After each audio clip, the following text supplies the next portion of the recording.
role of armoured reconnaissance, ground-mounted crude reconnaissance, is something which will persist well into the future.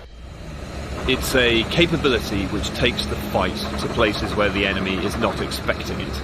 We identified earlier in the year that we've got a great opportunity to deploy a battle group and not just an individual squadron out to Germany. We got ourselves more vehicles than we normally have in our basic unit fleet. We managed to get 3 full squadrons out here with our headquarters and our echelon in support. It's not something this regiment has done for a long while. And there's a sort of key reason why we wanted to do that, which is all about bringing our level of competence back up to the right place where it should be, so that we can operate not just as individual subunits and squadrons, but actually integrate joint fires and effects and all the attachments that we need as a battle group. And doing that in Germany is even better for all sorts of reasons than just doing it in the UK.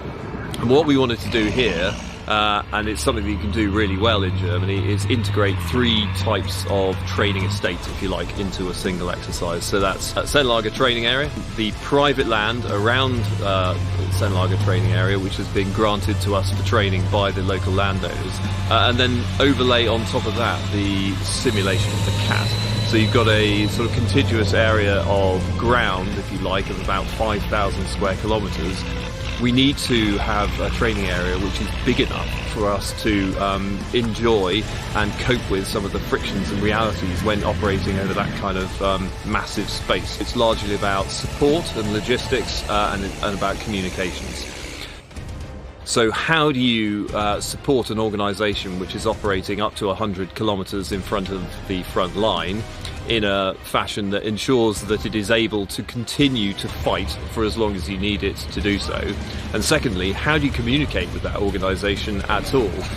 It forces you to grapple with some of those problems. You cannot wish away those problems when you actually have to communicate with people who are a long way away, and you actually have to feed, water and provide them with ammunition. Right at the start of organising this, we didn't want to just come out here as Royal Lancer soldiers. We wanted to group with the kind of other arms who we would expect to be part of the divisional level reconnaissance organisation. Rather than just being an individual unit which can do one thing, we became a group, a much more powerful organisation which has a large number of different capabilities, all operating within the same space, all operating to the same commander's intent, and we start to do something which is much more effective, much more capable and much more powerful. And therefore that's been great training for us, but I would argue also great training for some of the attachments who have worked with us. And then on the multinational side, we've been really privileged to work with 2 key allies, so with the Germans and with the Danes. Germans have supported us brilliantly with ground forces who've provided an opposing force, especially when we were out on the private land. But they've also provided a really large amount of air, who we have integrated into our exercise scenario throughout. This starts to, at this kind of level, make NATO integration feel real. So if we are going to increase our lethality as an organisation to be able to fight effectively well ahead of the front line, we have got to be able to work closely with artillery, with aviation and with air. So an exercise like this, where we've had a really large amount of air working with us, has been great.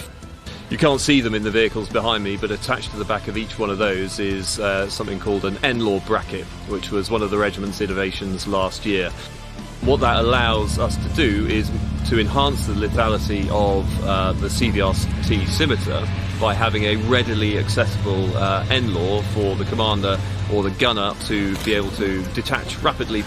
Really great to see some of those innovations that we've been working on for a long time in barracks coming to life. I'm really keen now to sort of scale that up and send them out across the field army and get everyone doing the same sort of thing.